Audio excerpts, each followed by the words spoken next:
The Vietnam War became one of the longest and most exhausting conflicts of the 20th century. From the late 1950s to 1975, nearly 20 years passed before it finally ended. For the United States, it was a war they believed would be over in months, not decades. 4 American presidents would oversee the conflict. Dwight D. Eisenhower, who first committed advisors and funding, believing early containment would stop communism in Asia.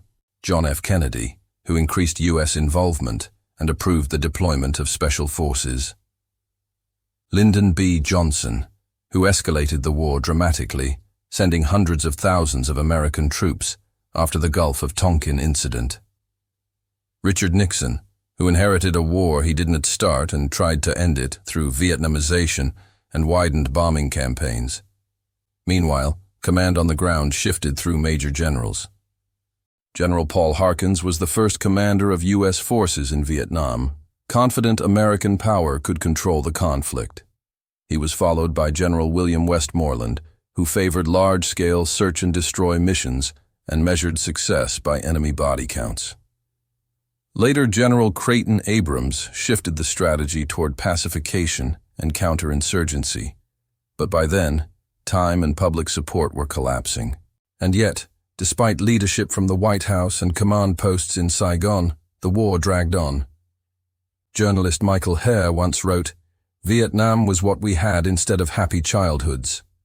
For soldiers, commanders, and civilians, it became something that consumed time, resources, and belief, long after victory seemed possible.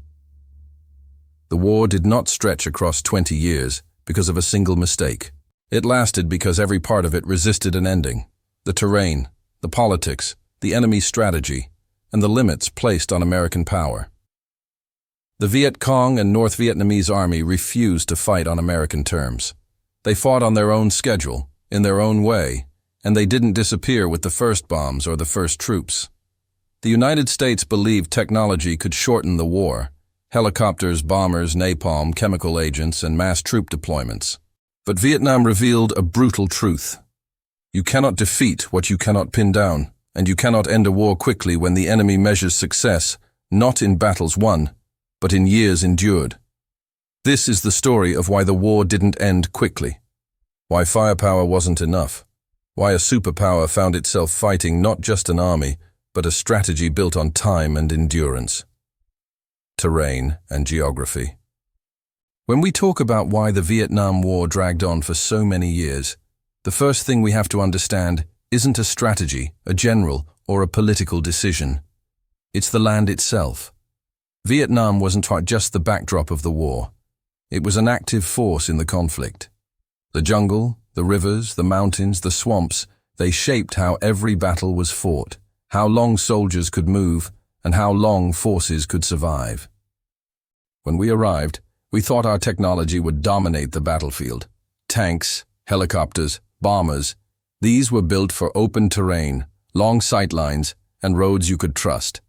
But Vietnam swallowed technology and spit it back out. The land didn't just slow us down.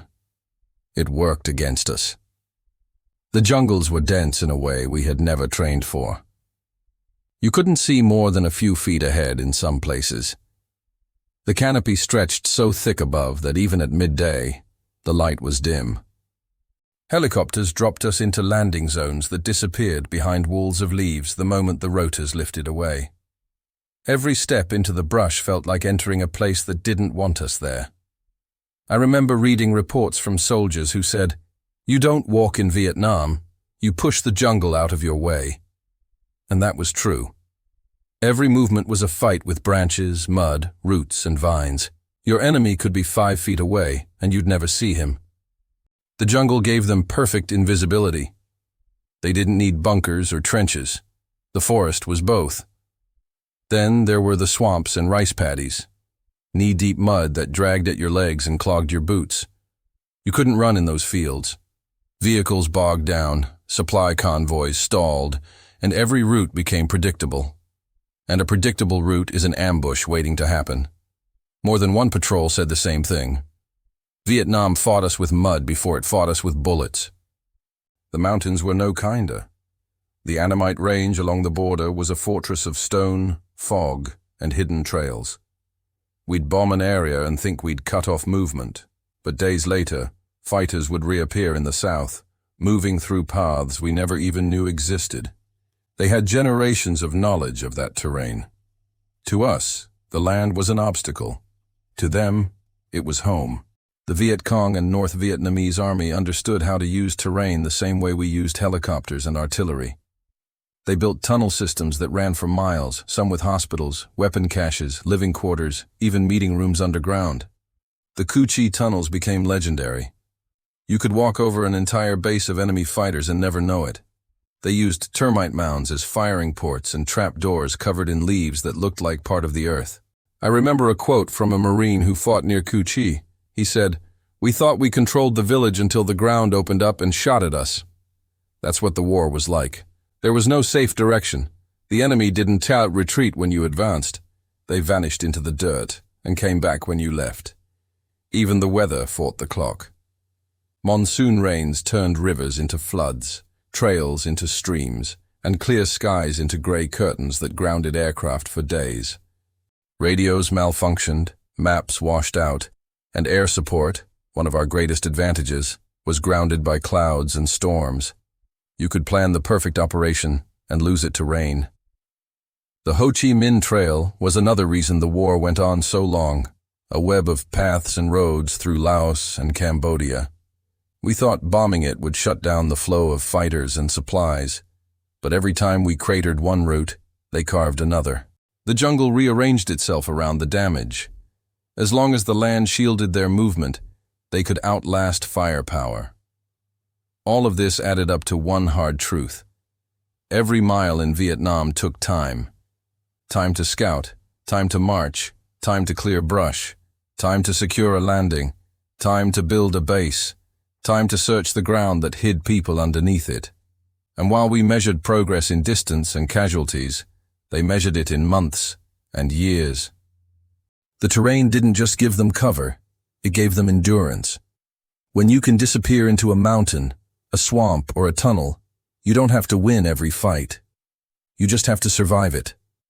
And in a long war, survival becomes a strategy. I once heard a veteran say, "We had the clocks, but they had the time." And nowhere was that more true than in the jungles of Vietnam. We were fighting an enemy who let the land do half the work.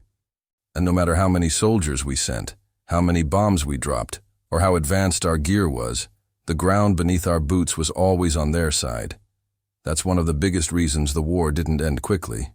We tried to conquer an army, but we ended up fighting the country itself. Foreign support to North Vietnam. When people ask why the Vietnam War took so long to end, they often forget one of the biggest answers. North Vietnam was never fighting alone. While American soldiers were sent by presidents with the world's largest military budget, the forces we were fighting were backed, trained, armed, and supplied by two global powers, China and the Soviet Union. From the outside, it looked like a war between the United States and a small Southeast Asian country.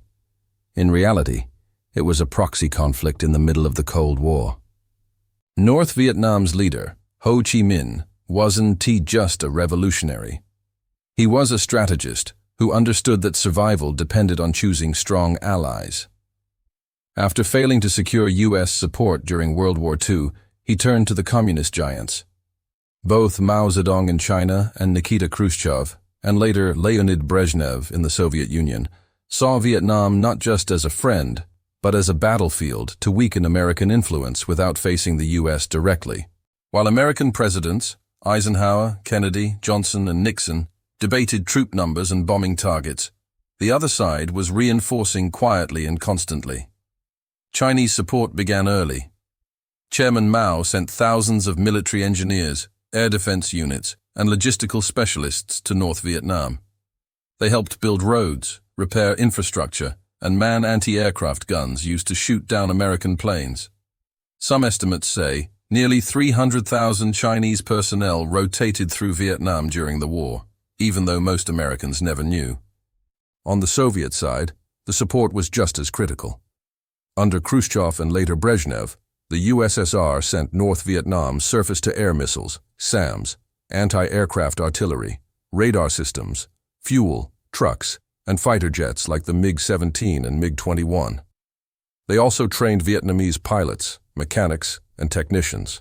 Soviet General Vasily Petrov and advisors from Moscow worked directly with the North Vietnamese to improve air defense networks that would later down American aircraft.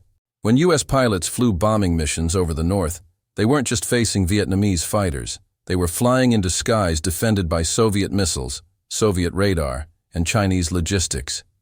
Even weapons that seemed local weren't always local. The AK-47, the symbol of the Viet Cong and the North Vietnamese Army, was a Soviet design. Ammunition, explosives, mortars, and rockets came through supply routes that stretched beyond Vietnam's borders, across Laos and Cambodia, protected by the terrain and supported by international communism. General Von Nguyen Giap, the brilliant North Vietnamese commander who had already defeated the French at Dien Bien Phu, made full use of this support. He combined guerrilla strategy with a supply chain that never stopped moving. The Ho Chi Minh Trail, which the Americans tried so hard to bomb into nothing, was kept alive with trucks, fuel, and food provided by China and the USSR. We'd blow up one section, and within days, teams of workers would rebuild it, often using Soviet equipment and Chinese labor.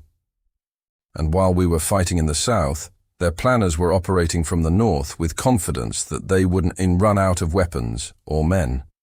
Every time we thought attrition would wear them down, another shipment arrived by rail through China or by sea from Soviet ports like Vladivostok.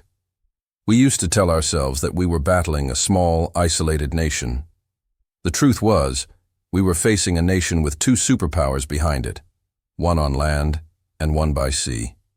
They didn't have to match our strength. They only had to make sure the North never collapsed. One North Vietnamese official was quoted as saying, "The Americans fight with money and machines. We fight with time and allies." He wasn't wrong. When a war is fueled from beyond its borders, it doesn't burn out quickly. It lasts, it adapts, it waits. And that's exactly what happened in Vietnam. We weren't just fighting Vietnamese communists. We were fighting the reach of Moscow and Beijing. And they were willing to support the war for as long as it took. That's one more reason the war didn't end quickly. Every time we tried to cut off the head, two more hands reached in to keep the body alive. Guerrilla tactics. When I think about why Vietnam dragged on, I keep coming back to one word: tactics. Not the grand strategy of capitals or the tonnage of bombs, but the day-to-day methods of fighting that the Viet Cong and North Vietnamese perfected. They didn't try to beat us where we were strongest. They changed the rules of engagement. They made the war small, local, and personal, and then they stretched it across years. Guerrilla warfare is built on flexibility, surprise, and blending in. The fighters we faced did not wear uniforms that set them apart from civilians in every case. They could be a villager in the morning, a fighter at night. That ambiguity made every village a potential front line, and every roadside a possible ambush. When you can't tell who's friend and who's enemy, conventional armies hesitate. Hesitation wastes time, and time in Vietnam favored the side that could wait. Ambushes were the backbone of those tactics. A small unit would choose a choke point, where a road narrowed, where a river forded, where a convoy had to slow, and they'd wait. They struck quickly, vanished into the brush, and left chaos behind. It wasn't about holding ground. It was about making the cost of movement unbearable. We measured success in territory held. They measured it in disruption, in the number of patrols that never returned, in supply convoys turned back. We could clear an area with a sweep, but a week later, the same routes might be used again by fighters who had melted away. Then there were the booby traps and improvised devices that turned the terrain into an enemy. Stakes hidden in pits, tripwires connected to explosives, and crudely concealed charges targeted not only bodies but morale. One medic I interviewed years later told me, "We were always treating the wound of surprise. You never stopped being on edge." Those devices didn't require high technology. Often the simplest tools were the most effective at stealing time, causing casualties, and wearing down resolve. Tunnels changed everything, not just holes in the ground, but complex subterranean networks with rooms, stores, and medical areas that allowed fighters to live beneath us. The Cu Chi system was more than shelter. It was a small city underground. It let the enemy appear to attack one moment and disappear the next. Clearing tunnels was slow, dangerous work and rarely permanent. You could destroy a tunnel mouth, but the system's architects could restore access or dig new shafts elsewhere. That capacity to vanish and reappear made it impossible to deliver a decisive knockout blow. Guerrilla fighters were masters of disguise and deception. They moved at night and rested by day. They used decoys, fake caches, and false trails to mislead intelligence. They spread misinformation and used the local population, both willingly and under coercion, to shelter movement and supplies. Where we saw a village, they saw a potential base of operations. Where we saw a road, they saw a stage for ambush. They matched physical tactics with political warfare. Winning hearts and minds wasn't just propaganda, it was strategy. Land reform campaigns, political indoctrination, local governance, these were tools to create a base. If you control the narrative in a village, you limit the information the other side can get. You create a culture of silence and complicity that frustrates patrols and frustrates attempts at reliable intelligence. That's how a small force creates strategic depth. Night operations and hit-and-run raids were routine. They attacked supply lines, sabotaged bridges and rails, and struck soft targets before melting away into the foliage. Their logistics were modest but resilient. Pack mules, bicycles, hidden caches, and the Ho Chi Minh Trail as a continental artery. We could bomb a depot, and within days a new one would be operational downstream. Destruction became a temporary setback rather than a lasting dent. Intelligence work on their side was local and patient. They cultivated informants, listened to gossip, and read the patterns of our patrols.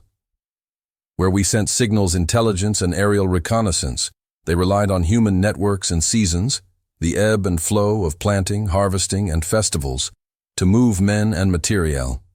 We relied on technology to sense and detect. They relied on knowledge and time. All of this eroded our advantages. Our superior firepower required targets to be visible. Much of the war took place where targets were hidden by canopy, underground, or folded into civilian life. When you can't strike with confidence, you can't guarantee success. That uncertainty forced choices that were political as much as military. Where to strike, how many civilians might be harmed, and how the world would react when images of the aftermath spread. The psychological component was as potent as any weapon. Guerrillas understood how to use fear and patience. A single ambush, a single well-placed explosive, could change morale across a unit. The American soldier began to accept risks as the price of movement. Commanders began to count not only casualties, but the time and money required to secure each mile. Attrition is meant to wear down bodies. Guerrilla strategy wore down will and political will. We tried to buy back control with kill ratios, with swept zones, with remote detection devices and massive bombing. But each tool had limits. Large sweeps cleared areas, but left behind resentment when villages were displaced or destroyed.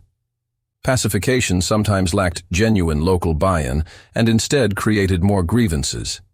Technology found tunnels and caches, but didn't change loyalties. One commander said it bluntly, "You can't bomb an idea." That was the reality. Guerrilla warfare was not simply a set of battlefield tricks. It was an approach that used the human landscape, the social, economic, and political fabric to survive and regenerate. Our failure to grasp that fully turned tactical victories into strategic stalemates. I also remember the oft-repeated line from an old Vietnamese veteran. We fought like water, soft, patient, and wearing away the stone. It was not romantic phrasing. It was a practical doctrine. Water finds every crack. It wears down the strongest rock given enough time. Time was the resource the guerrillas had in abundance. We did not.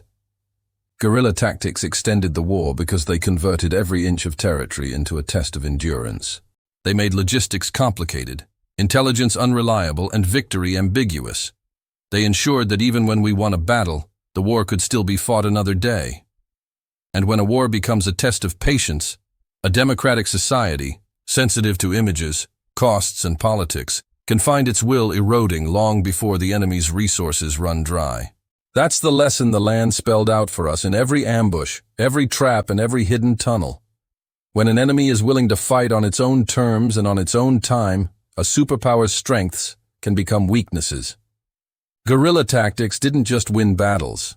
They rewrote what winning looked like, and they rewrote how long a war could last.